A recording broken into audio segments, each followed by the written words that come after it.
What's up, everyone? Welcome to the video. We are here breaking down the two-game Monday slate that we have over on DraftKings. Have the doubleheader for this week. We have the Titans taking on the Bills and the Eagles taking on the Vikings in what should be two pretty solid games here. Lots of good fantasy options. So I am looking forward to this one as it's a nice little twist here from not having a showdown slate on Monday. And once again, I do apologize, but this will be the last video not back in Florida. So if you're wondering why everything looks different or maybe the audio or video quality isn't as good, that's the reason why, because I'm working with my old laptop and do have some limited resources, so hopefully it doesn't look too bad on your end. But anyway, if this is your first time here, again, I do apologize about the quality, but my name is Pennell. I break down NASCAR and NFL DFS each and every single weekend on this channel. You can also find me over on Stochastic sometimes doing their NASCAR and baseball live before lock, or strategy shows are doing some things over on the website. So if I look familiar in some way, that might be the reason why. And if you do end up enjoying today's free content, the only thing I ask in return, if you can leave a like on the video, subscribe to the channel if you're new, and hit that bell so you're notified whenever I post new content.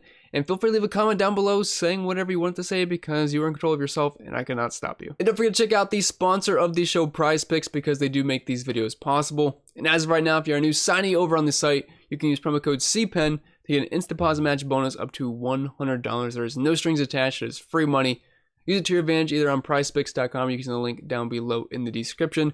But I think that'll be it for the plug, so without further ado, let's dive right into it. And as always, we will start with the quarterback position, and I do have all my projected players at each position group here, not just the guys I like, but I'll try to just hit on a few here and there, as I don't want to talk about each and every single player on the slate. We'll try to build a lineup as we go, and I'll use the optimizer at the end and see who is popping the most as of right now. I'm recording this on Sunday afternoon while the games are going on, so obviously things could change. I don't really imagine too much would change, so we're just kind of waiting on the Gabe Davis news, although we're not going to get that until tomorrow more than likely. And if you do want access to the sheet that I'm previewing for free on YouTube, you can get it in the link down below. There's projections, ownership projections, and obviously the optimizer as well in the Discord and all that fun stuff. But anyway, let's start up top here with Josh Allen, $7,800 over on DraftKings. He's facing off versus Tennessee, and it's going to be really hard to get away from Josh Allen here. There's really only two viable quarterbacks on this slate, in my opinion. It's not really hard to get to them either, but it's just going to be Jalen Hurts and Josh Allen. They're the two that offer rushing upside. And while I don't usually view Jalen Hurts as a big passer or anything, he does have some good weapons to get the ball to with A.J. Brown and Devontae Smith and Dallas Goedert. But anyway, sticking with Josh Allen here, he's going to be the one you're going to want to get to if you're playing cash games. He's going to be the guy you're going to try to jam in. Have a near 30-point implied team total here versus Tennessee at home, 49.5-point over-under. Both games do have some pretty healthy totals, so not really worrying about anything too low scoring, although the Titans definitely look to be the worst team of the group here. But Allen was awesome in his debut for the season. That's obviously not his first game, but 300 passing yards, 3 touchdowns. Did have 2 interceptions, but was just still Josh Allen, 56 rushing yards, had a rushing touchdown.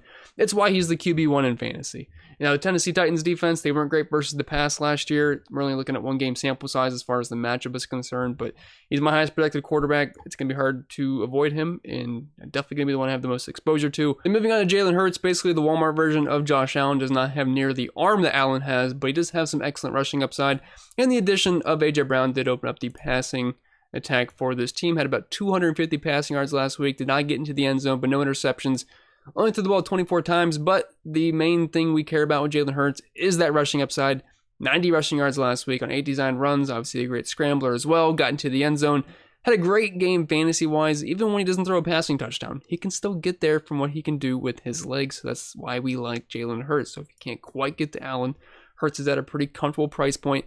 And it's not that hard to stack them. Goddard's not that expensive. A.J. Brown's not nearly as expensive as a guy like Stephon Diggs on the slate. And obviously Devontae Smith is pretty cheap as well. So if you're trying to get off the uber chalk of Josh Allen, Hurts is still going to have some ownership, but it won't be nearly as high as Allen's. And this is a pretty good game to get to. Only a 2-point spread, 26.5-point implied team total for the Philadelphia Eagles. So I do like Hurts, but not quite as much as Allen.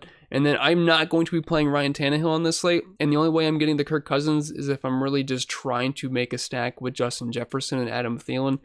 But even then, I'm not that excited about it. He just really lacks the ceiling of guys like Allen and Jalen Hurts. So I think I'd rather shy away from him, but I'm probably just going to full fade Tannehill and just maybe get some sprinkles of Kirk Cousins in either a 20 or 150 max. But if I'm building 1 to 3 lineups, it's 100% going to have either Allen or Hurts in the QB spot. And moving over to the lineup, shouldn't be too much of a surprise here, but we're just going to plug in Josh Allen and we'll move on from there. We're going to have to find some stacking options because we're going to need some nice correlated lineups, especially on a small slate, but we can make it work pretty easy. And moving on to the running back position, I'm a little bit more excited about the wide receivers on this slate, but we have to roster at least 2 of these guys, so we'll still break it down. We'll start with the Vikings here first. We have Dalvin Cook and Alexander Mattison, and I guess you could throw in CJ Ham in there, but I don't think he's really fantasy relevant. But Alexander Madison's really hard to play at $5,600. He's just not going to get that kind of volume, so it's really just Dalvin Cook here from this backfield, and I think he's a pretty good play. If I had to spend up for one running back, I do prefer him over Derrick Henry. I think Henry's not that great of a play. I know it's a fine price point for him, but I hate playing Henry in games that I assume the Titans are going to be trailing, and I can't really see them having too much success versus the Bills here. They are 10-point dogs on the road in Buffalo with a sub 20-point implied team total. The Titans might throw the ball a little bit more than they would like to, and while Henry's still going to get the volume, had 21 carries last week, only 80 rush yards, didn't get to the end zone, and had 1 target for 0 catches. If he does something similar to that versus the Buffalo Bills, who had a great run defense last year, not going to be worth the price tag. So I feel like being underweight on Derrick Henry is probably a strong approach. I would feel more comfortable with Dalvin Cook. He had a similar workload to Henry last week, 20 carries, 90 yards, but was a little bit more involved in the passing game as he had 3 targets, 3 catches for 18 yards. I just like the chances of the Vikings offense scoring a little bit more, 24.5 implied team total, only a 2-point dog here. So if I had to spend up for one guy, it's going to be Dalvin Cook. And then we'll move on to the Eagles backfield, which we do have 3 guys here. Miles Sanders leads the way, played around 50-60% of the snaps last week. Kenneth Gainwell around 30%, then Boston Scott mixed in here and there. Miles Sanders actually had a pretty good week, and I know he's not usually known for scoring touchdowns, but got into the end zone last week on the ground. Was at 7.4 yards per carry, which is obviously not sustainable. Only had 13 carries, but nearly 100 yards, and that touchdown was pretty nice to see. But I'm thinking Miles Sanders is actually a very solid play on this slate, given the price point. He's going to be the main back here, and while he wasn't hugely involved in the passing game, still at least had 2 targets. Wasn't quite as much as Kenneth Gainwell at 4, but Sanders is going to have a role here, and if he can get us 15 plus touches versus the Vikings, that's definitely fantasy relevant on a 2-game slate at this price point. So I think Miles Sanders is one of the better running back plays on the slate. Then as far as the Bills backfield is concerned, James Cook did fumble on his first carry, so it's not looking too promising for him, especially early on. So we basically have Devin Singletary and Zach Moss here. Singletary played around 50-60% of the snaps. Zach Moss played around 30-40%, very similar to what we saw with Miles Sanders and Kenneth Gainwell. I think both guys have fantasy relevance.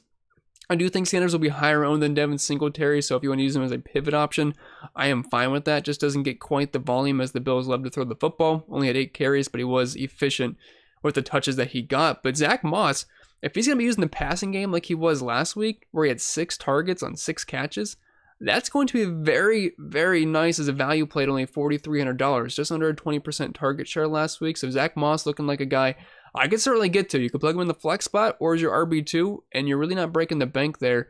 And it at least has some nice positive correlation with Josh Allen still, because he did throw in the ball quite a bit last week. So moving back over to our lineup, I don't really love the running backs on this slate, but we do have to play 2 of them. I think plugging in Dalvin Cook, we're going to see if we can afford him. If we can't, I don't mind dropping down to one of these other cheaper backs.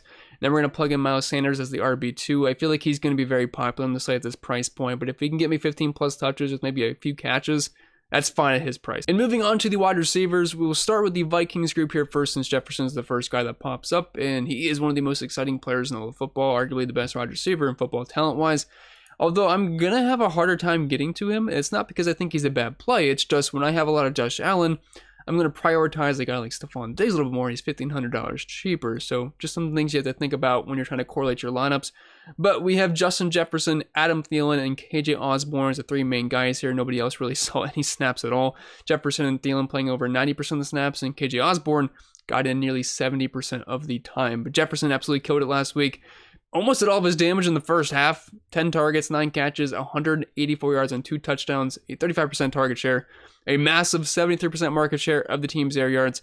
Was absolutely incredible. He's going to be tough to beat. He is facing Philly here. No real concerns with that secondary. Jefferson should eat. It's just, is he going to be as good as Stephon Diggs at a $1,500 discount that he is at? I'm not totally sure. So I'm going to try to get some exposure to Justin Jefferson, but I'm going to prioritize trying to correlate with my quarterbacks a little bit more.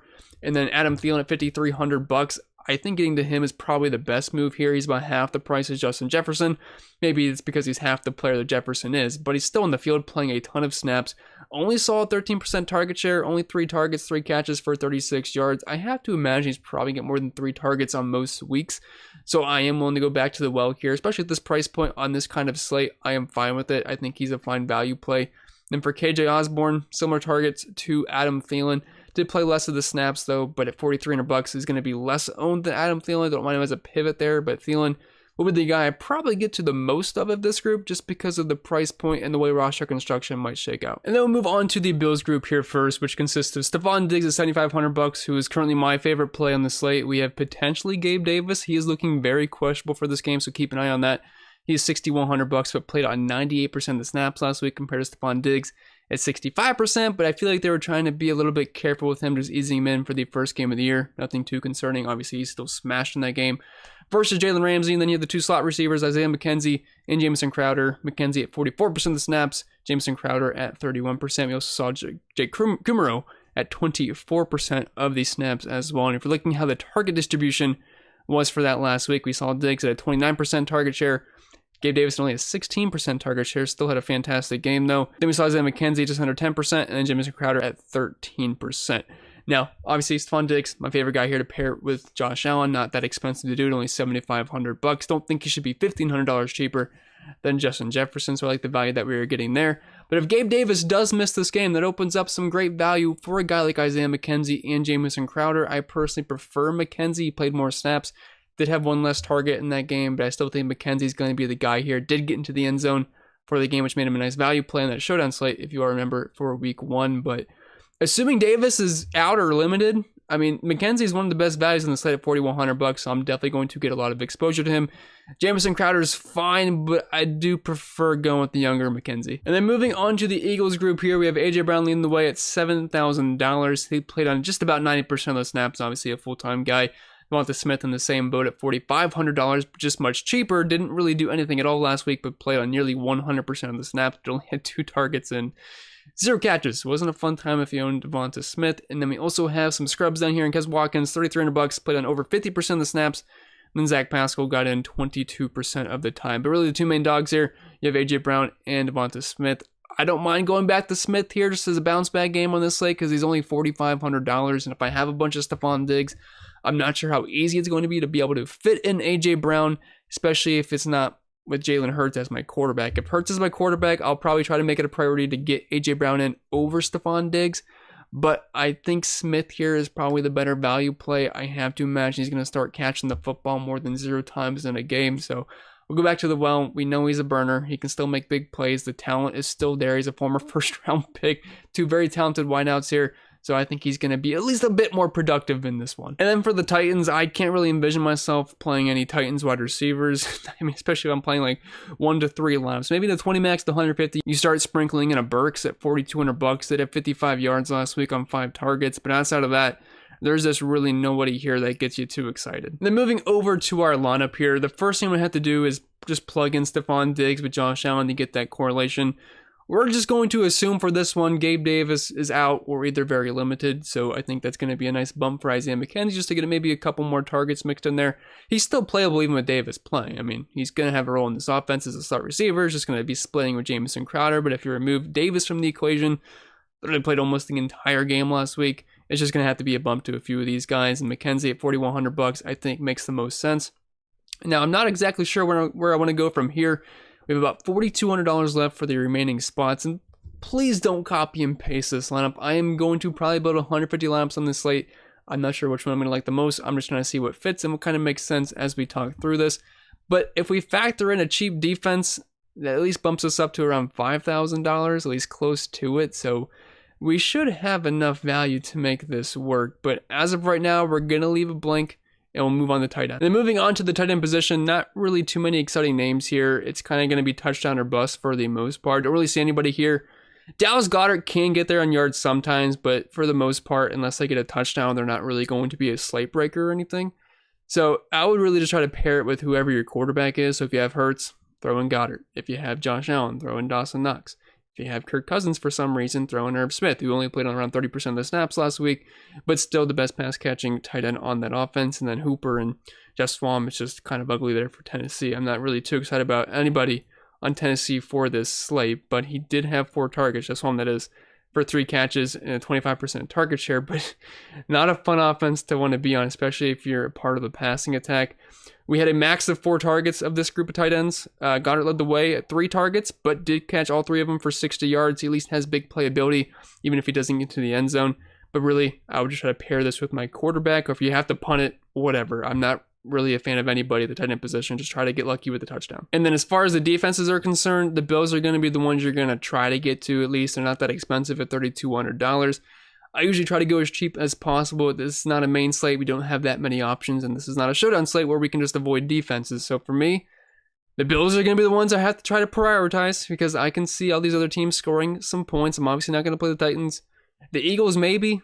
They're playing at home at least, and they are the favorites, 2-point favorites, but even then, you got to go against Justin Jefferson. You got to go against Dalvin Cook. So I'm not that excited about either. So really, I'm just avoiding Titans and then just filtering whatever defense fits. And then as far as the defenses are concerned, the Bills are going to be the ones you're going to try to get to. At least they're not that expensive at $3,200. I usually try to go as cheap as possible. This is not a main slate. We don't have that many options. And this is not a showdown slate where we can just avoid defenses. So for me, the Bills are going to be the ones I have to try to prioritize because I can see all these other teams scoring some points. I'm obviously not going to play the Titans. The Eagles, maybe. They're playing at home at least, and they are the favorites, 2-point favorites. But even then, you got to go against Justin Jefferson. You got to go against Dalvin Cook. So I'm not that excited about either. So really, I'm just avoiding Titans and then just filtering whatever defense fits. Moving back over to the lineup here, we got about 4 positions left. We're going to just try to throw in the Bills defense. We will see if they fit, but I want to see how much money that gives us left. So it's about $4,600. Throwing a tight end here. I'm just going to play Dawson Knox because I have Josh Allen at quarterback. I already talked about that. I now have 3 pass catchers with him, which is not something I'd really try to do if it was a main slate, but on a small slate like this, I think it's all right. We have just under $5,000 remaining. Probably going to have to get one of, or maybe both of Devonta Smith or Adam Thielen. I mean, they're not really exciting plays, and they obviously did not have great week 1s. But that doesn't mean they're not going to have at least a decent week 2. So we'll throw in Thielen, just get another piece of that Vikings offense. That leaves us with $4,600 left. That does allow us to fit in Devonta Smith if we want. At least get one pass catcher from the Philadelphia Eagles to cover the bases there. Or if you want to go with Zach Moss, you can. He did catch quite a few passes from Josh Allen last week. But since I already have 3 pass catchers, I'll try to avoid from going completely overboard. So just use your imagination there, but Devonta Smith would probably be the best fit for that one. And like I said, just to end this out, I want to run the opto. No settings, no groups or anything like that. No randomness. Just wanted to run it raw 150 times and see who's popping up the most projection-wise.